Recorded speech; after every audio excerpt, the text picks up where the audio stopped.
अशनूर, चल सेव करने के लिए आपने 2 नाम लिए, तब आपने अभिषेक का नाम नहीं लिया। अशनूर जेन्युइन कनेक्शन के लिए नहीं, ऑडियंसेस के लिए प्ले करे। करेक्ट। कैप्टनसी के टास्क में अभिषेक जीते या आपने उन्हें जीतने दिया? सर अभिषेक जीते। लेकिन आवेश को आपने कुछ और कहा। मैं चढ़ गई थी ऊपर, मैं नीचे उतर गई, मुझे बजाज को चढ़ने देना। अभिषेक, इस घर में वक्त आने पर आपको अकेले ही लड़ना है।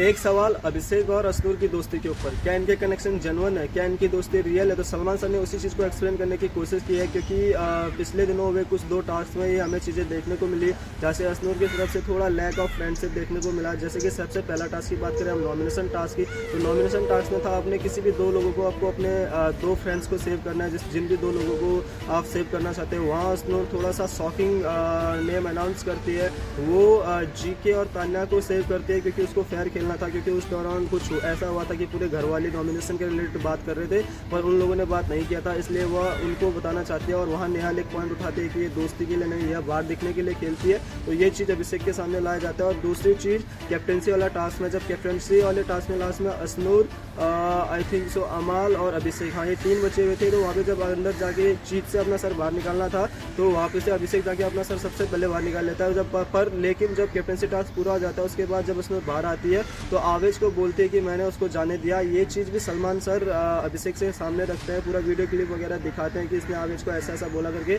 वो भी बताते हैं और अभिषेक के सामने कुछ चीज़ें क्लियर करने की कोशिश करते हैं। और अभिषेक को बोलते हैं कि जागो अभिषेक जागो, आगे भी ऐसा टाइम आएगा, आप किसी से कोई भी आस मत रखना, गेम में ऐसी चीज़ें भी आएंगी जहाँ आपको अकेले ही खेलना पड़ेगा और आपको अकेले ही सारी चीज़ों का सामना करना पड़ेगा, और अपने दोस्ती के लिए आप केयरफुल हो जाओ। मेरा काम समझाने का था, उन्होंने ये सारी चीज़ें बोल के समझाया। इन सब चीज़ों को देखते हुए एक क्वेश्चन इन दोनों की दोस्ती के ऊपर आ जाता है कि इनकी दोस्ती कितने टिकेगी, या फिर इनकी दोस्ती फेयर है या नहीं है। तो इसका जवाब तो हमें आगे के एपिसोड में मिलेगा। आप लोगों को क्या लगता है मुझे नीचे कमेंट्स में लिख के बताना गाइस। तब तक के लिए टाटा बाय बाय।